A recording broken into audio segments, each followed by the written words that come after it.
What's up everyone, and welcome to a Minecraft build tutorial. I'm your host, OmLedu. In this video, we're going to be looking at how to build the Froggy behind me, as well as some tips and tricks on building and decorating ponds. Ponds and rivers can be a whole lot of fun to decorate, and they provide a nice contrast in your world, both from the height difference, but also from the color. So in this video, we're going to be looking at how to make these cattails, and talk about all the other kinds of decorations that you can add to your ponds and rivers. I had a whole lot of fun working on this project and building this cute little froggy, so I thought this would be a good thing to share. And if you're one of my subscribers coming back to watch yet another video, thank you so much! You are totally awesome. It is because of you that I can keep making these videos.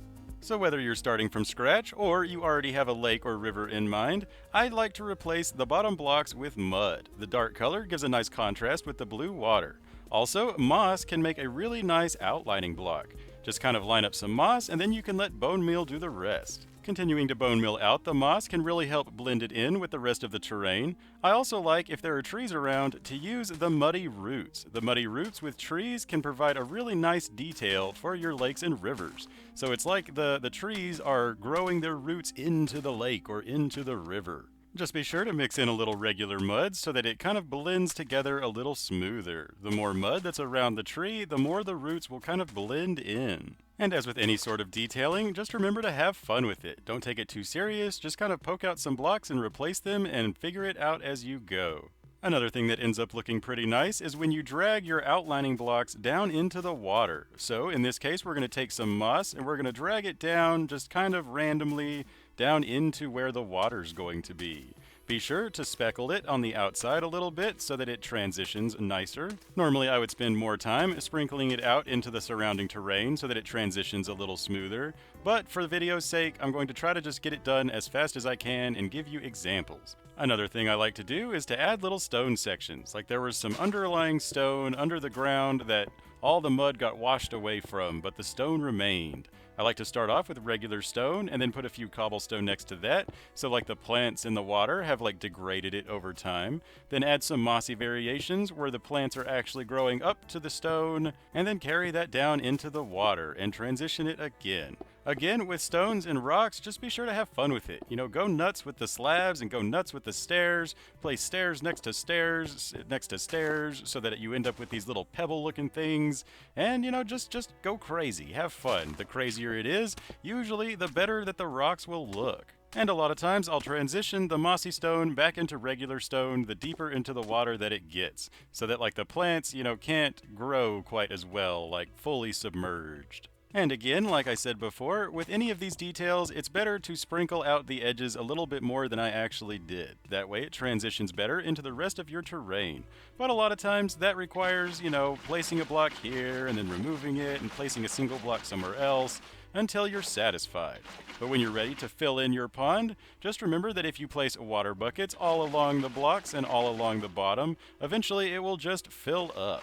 You know, of course, if you're using a pre-made lake or a pre-made river, you won't have this problem, but if you're trying to create one from scratch, don't worry about placing water on all the layers. As long as there are water source blocks above or kind of diagonally above where you're placing the water, it will automatically fill up like so. Of course, in survival, this will take a little bit more time, but remember that you can create infinite source blocks as you go with a single bucket or a couple of buckets. And once you get it filled up, you can really get an idea of what it's going to look like, so you can continue speckling your terrain, adding details, or changing the shape of your lake. But now let's move on to the decorations, starting with this cattail. All it is lime stained glass panes with a brown candle on top. I don't know what the actual name of this plant is, I've always called them cattails, but I fell in love with them whenever I first saw them. Just be sure not to place the lime stained glass panes next to each other or they will connect. Place them diagonally from other blocks so that you end up with these little groupings of cattails. These are definitely one of my favorite decorations. I fell in love with them whenever I first saw them. They're so cute. But then of course we have the lily pads that you can get from swamps and mangrove swamps. I like to try to think of how the water is flowing and make little groupings of them kind of around the edges or especially around the cattails, like they've gotten stuck in the cattails. And then to make sure mobs don't spawn inside your lake or inside your river, you can use sea pickles. Sea pickles are found in warm oceans and they can actually be bone mealed on coral blocks. You can place like a flat area of living coral blocks under the water and then bone meal a sea pickle on them, and it will grow more sea pickles. Sea pickles are really nice, like coastal decorations as well. They look like weird little plants, or maybe like dead underwater plants or something. They don't provide very much light, so just be sure that they've lit up the bottom just enough to keep mobs from spawning. Also, if you go a little too crazy with them, the underwater can look a little funky sometimes. Sometimes I'm known to go a little too crazy with the sea pickles, so don't be afraid to remove some if you think you have too many. Just try to keep it lit up just enough for mobs to not spawn. A lot of times with decoration, I will go too far and place too many blocks, and then I'll go back and remove some as I go, and then place some more, and then remove some again.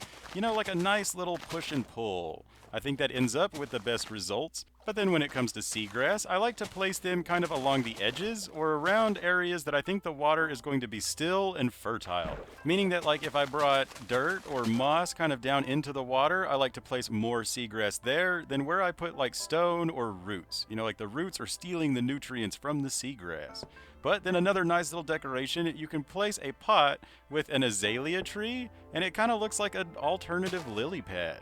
I really like this little decoration. One problem with it though is it has to be placed in shallow water. If you want to place it in deep water, you have to place a block underneath the flower pot. If the flower pot doesn't have anything underneath it, it will break. Like so. So one thing I like to do is use the lime stained glass panes, so it kind of looks like maybe part of the plant, you know, or something like that. You could also break out the bottom stained glass so it just kind of looks like maybe floating roots. And then of course drip leaves or flowers or whatever else you can think of. But now on to the Froggy build tutorial. I'm going to show you how to build this cute little Froggy right here.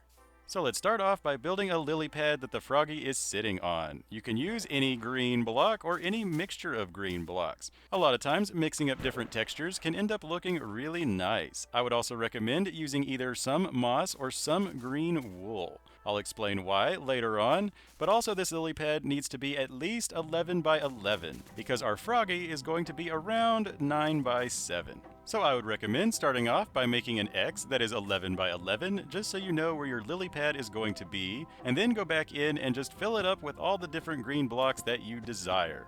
You can work on the texture as you go, just by replacing some blocks. You know, sometimes it's nice to have clusters of the same texture, or sometimes it's nice to have it be sporadic. You know, really it's up to you, especially when it comes to texturing. You know, just kind of go crazy, place things, and then just change what you don't like. Every time that you change what you don't like, it should get a little bit better and closer to what you do like. My main advice is don't take texturing too seriously. Don't get caught up on every little block, just kind of go nuts, get it there, and then change what you don't like later. And don't even take your lily pad shape too seriously. I actually made mine 13 by 13 rather than 11 by 11, but it really doesn't matter if it's circular or if it's symmetrical or if it's kind of wonky. You know, remember it's supposed to be just a plant. You know, the Froggy's just going to be sitting on this. But the reason I recommended using either wool or moss is because it has carpet variations. And because of this, you can actually hide a torch under here like so. You can place a torch down there and then place a carpet on top, and now it will spawn-proof your lily pad without you being able to see the lighting. Super duper cool. And once you get the shape kind of figured out and you get the torches hidden so that it's spawn-proof, now it is time to finish up figuring out the texture and then build the Froggy. So for your Froggy, I recommend using lime-colored blocks along with yellow blocks. You'll also need some black and some white and maybe a little bit of pink depending on how you want to decorate it.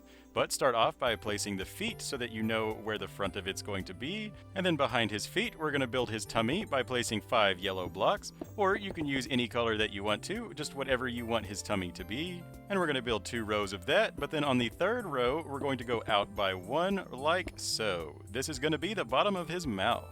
And then on top of that, we're going to place a line of green blocks, or whatever color his feet were. This is going to be the top of his mouth, and then we're going to place his eyeballs right here. And you can always get fancy with it and make, you know, the eyeballs looking to the left, or looking to the right, or kind of outwards like some of the mobs are, or you can just build it like this. Totally up to you. But then we're going to place 2 blocks on top of the eyes, and then 4 blocks behind those to create little eye humps like Froggies have.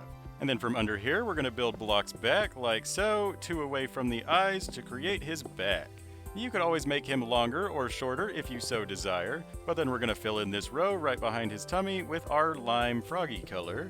And so this is what you should have so far, and now it's time to build the back legs. So come 1 block away from that line you just placed, and then 1 block out and place the 2 back feet like so. They should be sticking out just a little bit farther than the front feet. And now it's time just to fill in the back. Start from the middle of the legs and just build up to where it meets the other part that you built for his back.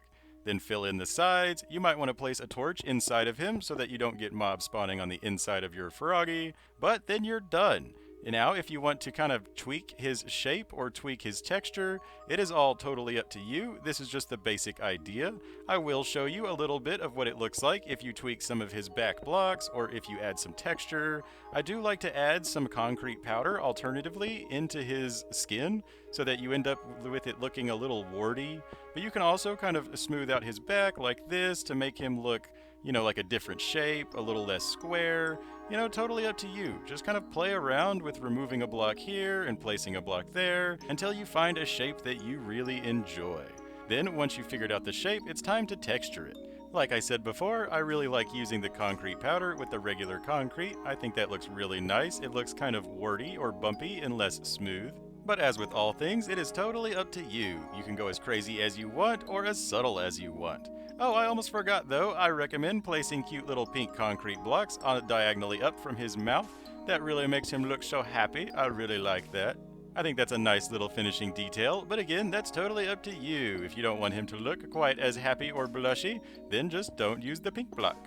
But that's all we got for this episode. I really hope this inspired you to build your own little Froggy pond, or just inspired you to build something. Let me know in the comments what you decided to build, and whether you liked this video or not. If you like this video, don't forget to leave a thumbs up, and consider subscribing for more build tutorials, redstone tutorials, command block tutorials, farm videos, and more. I'm sure there's something in my channel that you can find that you enjoy. And if not, let me know in the comments, and let me know what you would like to see, and I will try to get it done just for you. Until next time though, I've been your host, OmLedu, hopefully teaching you a build trick or two, and reminding you, as always, don't forget to have fun. Bye bye!